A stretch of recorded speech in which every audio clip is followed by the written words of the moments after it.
और वहीं सुरक्षा एजेंसियों ने एक बार फिर से देश में बड़ी आतंकी साजिश को नाकाम कर बड़ी सफलता हासिल कर ली है। दरअसल दिल्ली पुलिस के स्पेशल सेल ने केंद्रीय एजेंसियों के साथ मिलकर साझा ऑपरेशन में 3 से ज्यादा आतंकियों को गिरफ्तार किया। पकड़े गए आतंकी एमपी, यूपी और पंजाब के रहने वाले बताए गए। सामने आया है कि ये तीनों पाक खुफिया एजेंसी में आईएसआई के संपर्क में थे।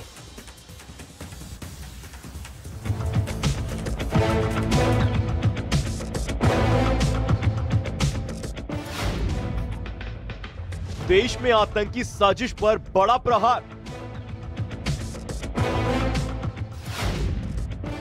3 से ज्यादा आतंकी गिरफ्तार।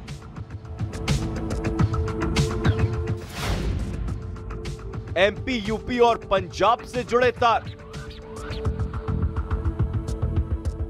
दिल्ली में लाल किले के पास ब्लास्ट के बाद आतंकियों और उनके मददगारों पर देश की सुरक्षा एजेंसियों का ताबड़तोड़ एक्शन जारी है। इसी कड़ी में एक और आतंकी साजिश को नाकाम करते हुए सुरक्षा एजेंसियों को बड़ी सफलता मिली है। 3 से ज्यादा आतंकियों को गिरफ्तार किया गया है।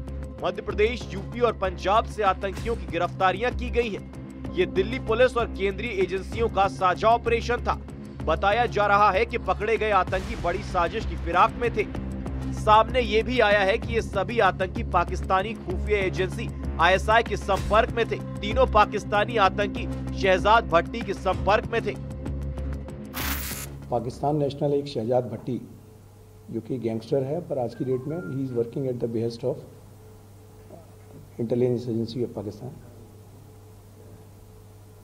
उसने उसके मॉड्यूल को बस्ट किया है और इसमें 3 लोग अरेस्ट किए गए हैं। ये इनमें से एक आदमी जो है वो पंजाब का है, हरगुनप्रीत सिंह 19 साल का। एक आदमी पंजाब का है, हरगुनप्रीत सिंह 19 साल का पंजाब का है। दूसरा आदमी इसमें जो है वो एक प्रजापति है जो कि विकास प्रजापति 19 साल का, ये लड़का दतिया मध्य प्रदेश का है। और तीसरा एक आरिफ है जो कि बिजनौर उत्तर प्रदेश का है। सुरक्षा एजेंसियों ने जिस अंतर्राष्ट्रीय और अंतर्राज्यीय पाकिस्तान समर्थित आतंकी मॉड्यूल का भांडाफोड़ किया है, उसका सरगना पाकिस्तानी आतंकी शहजाद भट्टी है। अब सवाल है कि आखिर शहजाद भट्टी कौन है? शहजाद भट्टी पाकिस्तान की खुफिया एजेंसी आईएसआई से जुड़ा हुआ है और पाकिस्तान के माफिया फारूक खोकर का राइट हैंड है। शहजाद भट्टी का नेटवर्क पाकिस्तान के अलावा दुबई, अमेरिका और कनाडा तक फैला है। शहजाद पर 2024 में अभिनेता मिथुन चक्रवर्ती को धमकी देने के आरोप है और यूट्यूबर रजर संधू के घर पर ग्रेनेड फेंकने का भी आरोप है। शहजाद भट्टी की जेल से लॉरेंस बिश्नोई के साथ तस्वीर भी सामने आई थी। बाद में शहजाद भट्टी और लॉरेंस बिश्नोई में अनबन हो गई। इसके बाद शहजाद भट्टी गैंगस्टर से आतंकी बन गया और आगे चलकर इसने गैंगस्टर और आतंक का नया मॉड्यूल तैयार किया। पूछताछ में लगातार ये चीज़ें सामने आ रही हैं कि ये लोग सीधे आईएसआई के कनेक्शन में थे और शहजाद भट्टी की गैंग से जुड़े हुए थे। आपको बता दें कि शहजाद भट्टी वही आतंकी है जिससे अभी अनमोल बिश्नोई ने भी अपनी जान को खतरा बताया था। अनमोल बिश्नोई को भारत लाया गया है और वह लॉरेंस बिश्नोई का छोटा भाई है। लेकिन आतंकियों के तार लगातार भारत में और खास करके मध्य प्रदेश में सामने आ रहे हैं। ये एक गंभीर और बड़ी चिंता का विषय है। दिल्ली पुलिस की स्पेशल सेल काफी समय से इसके नेटवर्क पर नजर रख रही थी। फिलहाल सभी से पूछताछ जारी है और आने वाले समय में बड़े खुलासे होने की उम्मीद है। लेकिन एक बात साफ है कि सुरक्षा एजेंसियों की सतर्कता ने देश को बड़े संकट से बचा लिया और एक बार फिर पाकिस्तान की साजिश को बेपर्दा कर डाला। इन गिरफ्तार आतंकियों के phone, laptop, social media accounts भी जांच एजेंसियां खंगाल रही हैं और इनके संपर्क में जो लोग हैं, जो इनके समर्थक हैं, उनकी भी तलाश की जा रही है। इससे उम्मीद की जा रही है कि आने वाले समय में भी और कई गिरफ्तारियां जल्द होंगी। नई दिल्ली से अशरफ काज़मी, न्यूज़ 18। और वहीं बिहार के मोतिहारी में एनआईए ने 3 जगहों पर छापेमारी की। जाली नोट के साथ ही दोहरी नागरिकता कनेक्शन की एनआईए जांच कर रही है। बेलवा और अरडा गांव में एनआईए की टीम पहुंची, जहां पर टीम के पहुंचने के बाद सनसनी की तस्वीरें दिखाई दी। दिखाते हैं आपको ये खास रिपोर्ट।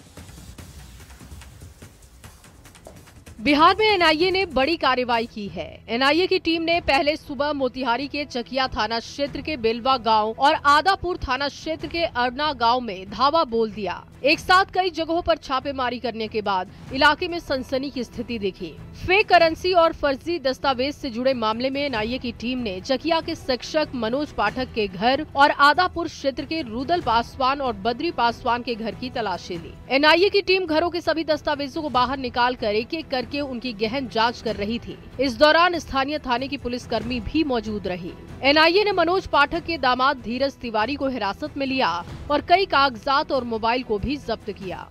एनआईए की टीम ने आज पूर्वी चंपारण के आदापुर और चकिया में छापेमारी की है और मनोज पाठक के दामाद धीरज तिवारी को एनआईए की टीम ने गिरफ्तार किया। देखिए तस्वीर आपको दिखा रहे हैं, चकिया थाने की तस्वीर है और यहीं पर धीरज तिवारी से आज जो है एनआईए की टीम और पुलिस पूछताछ कर रही है। देखिए जो जानकारी मिली है कि धीरज तिवारी नेपाल का रहने वाला है और वैसी स्थिति में उसने भारतीय कागजात भी उन्होंने बनवाया है, अपना पैन कार्ड बनवाया है, आधार कार्ड बनवाया है और वैसी स्थिति में नेपाल की भी नागरिकता है।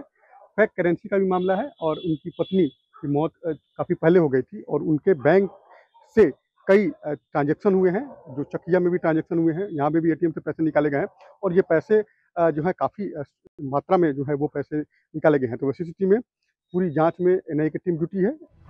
एनआईए की टीम ने करीब 2 से 3 घंटे तक छापेमारी की। बताया जा रहा है कि धीरज तिवारी कुवैत में रहकर कमाई करता था और उसने नेपाल की नागरिकता के साथ साथ भारत में भी अपनी फर्जी आधार कार्ड और कई कागजात बनवाए थे। 2018 में ही उसकी पत्नी की मौत हो गई थी और पत्नी के बैंक खाते अभी भी सक्रिय थे। उससे करोड़ों का लेन देन हुआ था। एनआईए की टीम ने एक बैग, दस्तावेज, मोबाइल फोन, आधार कार्ड के साथ साथ कई कागजातों को जब्त किया। एनआईए और बिहार पुलिस की टीम फिलहाल पूरे मामले की गहनता से जांच कर रही है। छापेमारी से नए सबूत मिलने की पूरी संभावना है। आने वाले दिनों में इस मामले से जुड़े कई और सनसनीखेज खुलासे हो सकते हैं। न्यूज़ 18 के लिए मोतिहारी से अवनीश कुमार सिंह की रिपोर्ट। और वहीं